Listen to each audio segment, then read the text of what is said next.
Hello दोस्तों, पिछले video में देखा होगा आपने, मैंने आगे के इन 3 ऑप्शन को कवर कर दिया था जो कि है जर्नल, सिक्योरिटी और प्राइवेसी।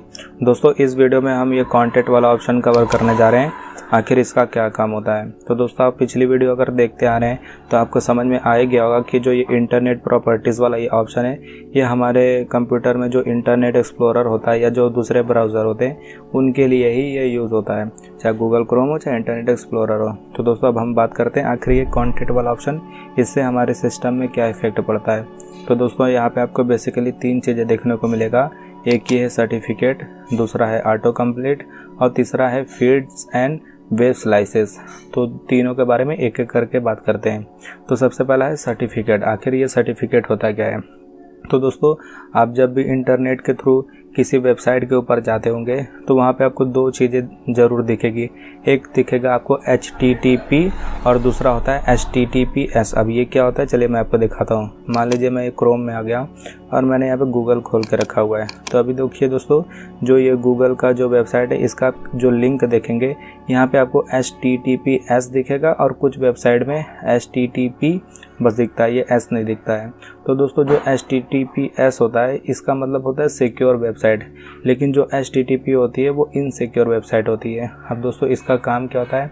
दोस्तों मान लीजिए आपके पास आपने कोई HTTP वाली वेबसाइट खोली है, उसके अंदर S नहीं है। तो दोस्तों आप जो भी डाटा भरेंगे वो उस वेबसाइट के पास तो जाएगा ही जाएगा, साथ में उस वेबसाइट में जो भी आप डाटा भरेंगे उसको कोई थर्ड पर्सन एक्सेस कर सकता है। लेकिन दोस्तों जो HTTPS वेबसाइट होती है इसके अंदर अगर आप कोई डाटा वगैरह फिलअप करते हैं तो ये डाटा केवल इसी वेबसाइट के पास जाएगी, कोई थर्ड पार्टी इसको एक्सेस नहीं कर सकती। तो दोस्तों इसका बस यही काम होता है। जो ये HTTP और HTTPS में बस यही छोटा सा डिफरेंस है कि HTTP वाली वेबसाइट उतनी सिक्योर नहीं होती, क्योंकि इन सब वेबसाइट में अगर कोई डेटा भरा जाता है तो वो लीक वगैरह हो सकता है, किसी थर्ड पार्टी को जा सकता है। लेकिन दोस्तों जो HTTPS वाली वेबसाइट है ये प्योरली सिक्योर होती है। इनके अंदर एक सर्टिफिकेट हम इंस्टॉल करते हैं जिससे ये सिक्योर बनती है।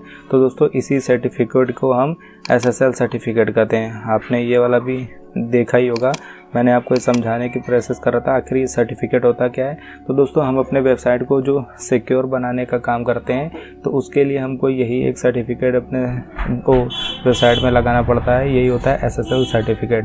तो दोस्तों SSL सर्टिफिकेट लगाने से जो हमारे यूज़र होते हैं उनको ये कंफर्म हो जाता है कि हम जो भी डाटा एंटर करेंगे वो केवल उसी वेबसाइट के पास जाएगा, किसी थर्ड पार्टी के पास नहीं जाएगा।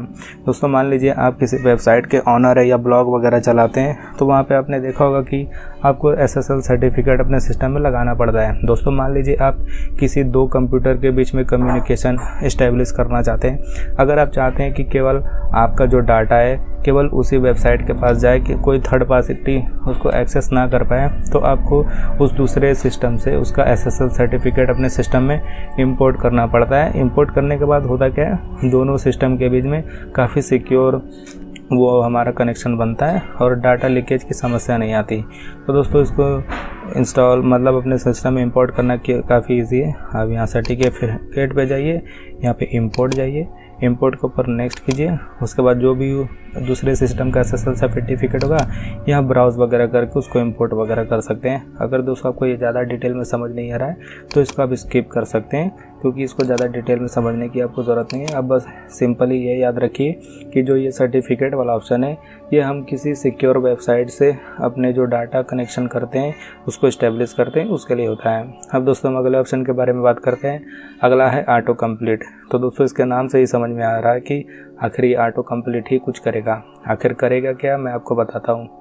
दोस्तों मान लीजिए आप किसी वेबसाइट पर हैं, किसी भी वेबसाइट पे अपने गूगल क्रोम या इंटरनेट एक्सप्लोरर के द्वारा किसी वेबसाइट में आप उपस्थित हैं।